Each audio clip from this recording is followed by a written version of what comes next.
امیر المومنین فی الحدیث حضرت عبداللہ ابن مبارک رضی اللہ تعالیٰ، صحابی نہیں لیکن حدیث کے امیر ہیں۔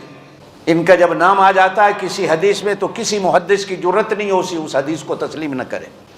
یہ مجھے اکڑ کے چلنے پہ ایک بات یاد آئی، فرماتے ہیں کہ حج کر کے میں اپنی اونٹنی پہ اپنے ملک شام کو جا رہا تھا کہ راستے میں نے ایک جھلی سی کملی سی بڑھیا دیکھی، صحرا میں ڈیزرٹ میں پیدل چل رہی ہے بیچاری۔ تو مجھے ترس بھی آیا اور خیال بھی آیا، تو میں نے اس سے کہا السلام علیکم ورحمۃ اللہ، تو اس نے جواب میں مجھے کہا سلام قولا من رب الرحیم۔ میں نے اس سے کہا کہ یہ صحرا میں ڈیزرٹ میں کہاں تو اکیلی گھوم رہی ہے؟ تو کہنے لگی من یضلل اللہ فلا ہادی لہ، کہ جو راستہ بھول جائے تو اللہ کے سوا اس کو راستہ بتانے والا کوئی نہیں ہوتا۔ میں سمجھ گیا کہ یہ بھولی بسری ہے۔ میں نے اس سے پوچھا اپنی زبان میں کتنے دن ہو گئے تجھے؟ کہنے لگی ثلاث لیال سویہ، 3 راتیں ہو گئی کہ میں اپنے قافلے سے بچھڑ گئی۔ تو میں نے اس سے پوچھا کہ کھانا پینا؟ کہنے لگی ہوا یطعمنی ویسقین، وہ مجھے کھلاتا بھی ہے پلاتا بھی ہے۔ میں نے اس سے کہا تیرے پاس پانی نہیں تو نماز کیسے پڑھتی؟ تو کہنے لگی اللہ قرآن میں کہتے ہیں فلم تجدوا ماء فتیمموا، جب پانی نہ ملے تو تیمم کر۔ میں سمجھ گیا کہ یہ مجھے کہہ رہی ہے میں تیمم سے نماز، یعنی جو سوال کرتا ہوں میں قرآن سے جواب دیتی۔ میں نے اپنی زندگی میں ایسی عورت نہیں دیکھی۔ میں نے اس سے کہا کہ وضو کیسے کرتی ہے؟ کہتی فلم تجدوا ماء فتیمموا، پانی نہ ملے تو وہ تیمم کر لیتی۔ میں نے اس سے کہا کہ میرے پاس کچھ کھانا پینا ہے، 3 دن سے تو نے کچھ نہیں کھایا تو میں پیش کروں؟ تو پھر قرآن پڑھ کے کہتی ہے کہ مجھے روزہ ہے، ثم اتم الصیام الی اللیل، جب تک شام نہیں ہوگی میں کچھ نہیں کھاؤں گی، مجھے روزہ ہے۔ تو میں نے اس سے کہا کہ سفر میں روزہ، تو پھر قرآن پڑھ کے جواب دیتی ہے فمن تطوع خیرا فہو خیر اللہ، نفلی روزہ ہے میرا۔ تو میں نے کہا سفر میں تو فرضی روزہ جائز نہیں، تو نفلی روزہ رکھ رہی ہے؟ تو کہتی ہے اللہ قرآن میں کہتے ہیں وَأَن تَصُومُوا خَيْرٌ لَكُمْ إِن كُنتُمْ تَعْلَمُونَ، اگر تمہیں روزے کے اجر کا پتہ چل جائے تو پھر تم سفر میں بھی روزہ رکھنے کو تیار ہو جاؤ۔ تمہیں کیا پتہ روزے کا اجر کیا ہے؟ میں نے اس سے کہا کہ تم میری طرح بات کیوں نہیں کرتی جس طرح میں کر رہا ہوں؟ تو پھر آگے سے قرآن پڑھ کے جواب دیتی ہے کہ مَا يَلْفِظُ مِن قَوْلٍ إِلَّا لَدَيْهِ رَقِيبٌ عَتِيدٌ، کہ تمہاری زبان سے کوئی ایک لفظ ایسا نہیں نکلتا ہے لکھنے والا فرشتہ فوراً لکھ لیتا۔ اب میں نے اس سے پوچھا تو کہاں سے آ رہی ہے، کہاں جانا ہے؟ تو پھر قرآن پڑھ کے کہتی ہے سبحان الذی اسریٰ بعبدہ لیلا من المسجد الحرام الی المسجد الاقصیٰ۔ میں سمجھ گیا کہ یہ حج کر کے آ رہی ہے اور ملک شام کی طرف جا رہی ہے اور یہ قرآن کے سوا کوئی بات ہی نہیں کرتی۔ اب میں نے اس سے کہا کہ میری اونٹنی ہے اس پہ بیٹھ جاؤ، تو دعا دے کے کہنے لگی وما تفعلوا من خیر یعلمہ اللہ، اگر کوئی کسی کے ساتھ نیکی کر دے تو اللہ اس کا بھلا کرے، اللہ اس کا بدلہ دے گا، اللہ جانتا ہے، چلو دے دو سواری میں بیٹھ جاتے۔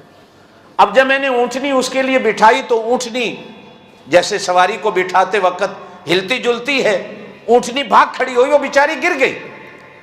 جیسے یہ گری تو زبان سے کہتی ہے وما اصابکم من مصیبت فبما کسبت ایدیکم، یہ مصیبت اللہ کی طرف سے آئی ہے، اس میں نہ تیرا قصور نہ میرا قصور نہ اونٹنی کا قصور، اونٹنی کو ڈانٹ نہیں ہے، اللہ کی طرف سے آیا، جو بھی مصیبت آتی ہے وہ اللہ کی طرف۔ اب میں نے اونٹنی کو پھر بٹھا کر باندھ کر اس کو بٹھانا چاہا تو پھر قرآن پڑھ کے مجھے کہتی ہے کہ اللہ قرآن میں کہتے ہیں قل للمؤمنین یغضوا من ابصارہم، کہ ایمان والے مردوں سے کہہ دو کہ عورتیں سامنے آ جائیں تو اپنے نگاہوں کو جھکا لیں، نگاہوں کو جھکاؤ تاکہ تیری نگاہ میرے چہرے پر نہ پڑے، میرے کپڑے پھٹ گئے ہیں۔ اب میں نے اس کو اونٹنی پہ بٹھایا تو اب میں وہ بات مجھے جو یاد آئی، میں اونٹنی کو بھگانے لگا تیز تیز کہ کہیں راستے میں اس کا قافلہ مل جائے جس سے یہ بچھڑی ہوئی ہے۔ تو اونٹنی جو تیز چلی تو اونٹنی پہ بیٹھی بیٹھی کہتی ہے وقصد فی مشیک وغضض من، ہولے چلا ہولے چلا، اللہ کہتے ہیں کہ ہولے ہولے چلو، میں نے ہولے چلائی۔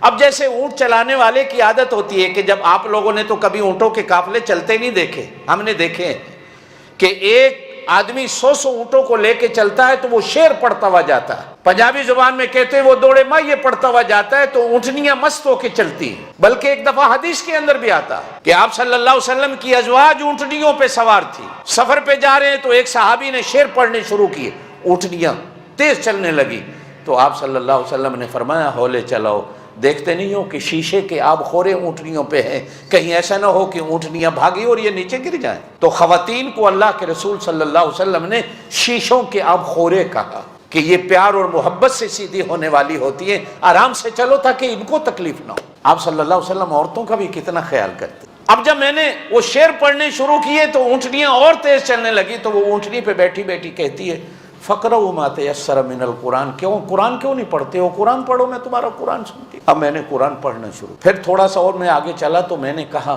تیرا خامند ہے؟ تو وہ فوراً اونٹنی پہ بیٹھ کہتی ہے یا ایھا الذین آمنوا، ایمان والو، لا تسألوا عن اشیاء ان تبد لکم، جو تمہاری چیزیں نہیں ان کے بارے میں پوچھتے کیوں؟ جن چیزوں کا حق ہی نہیں تمہارے اوپر، ان چیزوں کے بارے میں پوچھتے کیوں؟ میں نے کہا کو قوم قبیلہ، پھر کہنے لگی ولا تقف ما لیس لک بہ علم، جدھر جانا ہی نہیں خبردار نہیں پوچھنا کہ میں کس قوم قبیلے سے، بس اپنے اونٹوں کو چلاؤ۔ حضرت عبداللہ ابن مبارک کہتے ہیں کہ میں نے اب سارے راستے بات، لیکن مجھے یہ تھا کہ جلدی اس کا قافلہ کہیں مل جائے۔ اچانک دیکھا تو وہ قافلہ، اب مجھے خیال آیا، میں نے پوچھا کہ اس قافلے میں تیرا کون ہے کہ جس کو میں بلاؤں؟ تو کہنے لگی المال والبنون زینت الحیات الدنیا، میں سمجھ گیا کہ اس کے بیٹے اس کے قافلے۔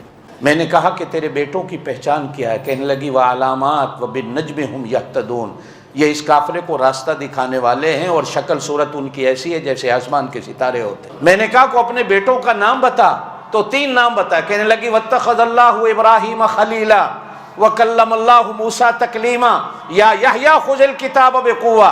میں سمجھ گیا کہ قبیلے میں اس قافلے میں 3 اس کے بیٹے ہیں، ایک کا نام ابراہیم ہے، ایک کا نام موسیٰ ہے اور ایک کا نام یحییٰ ہے۔ میں نے زور سے آواز دی ابراہیم، موسیٰ، یحییٰ۔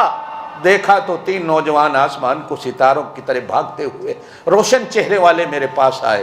میں نے کہا اسے جانتے ہو؟ کہنے لگی یہ ہماری اماں۔ کیا ہو گیا تھا کہ پیچھے بچھڑ گئی تھی، قافلہ ہمارا چل پڑا۔ اب وہ اتری تو اتنے میں اپنے بچوں سے کہنے لگی فبعثوا احدکم، ایک بندہ جاؤ بیوارے کے قوم کو پیسے لے لو، حاضہ الی المدینہ، اس شہر میں جاؤ، اس مہمان کے لیے کوئی کھانا لے کے آؤ۔ اب ان میں سے ایک بچہ بھاگتا ہوا بازار جاتا ہے میرے لیے کھانا لے کے آتا۔ اب جب کھانا میرے سامنے رکھا تو وہ عورت پھر قرآن پڑھ کے کہتی ہے کلوا واشربوا ہنیئا بما اسلفتم فی الایام الخالیہ، یہ جتنے پیچھے میرے اوپر احسان کرتا آیا ہے نا اس کا بدلہ ہے، کھاؤ اور پی۔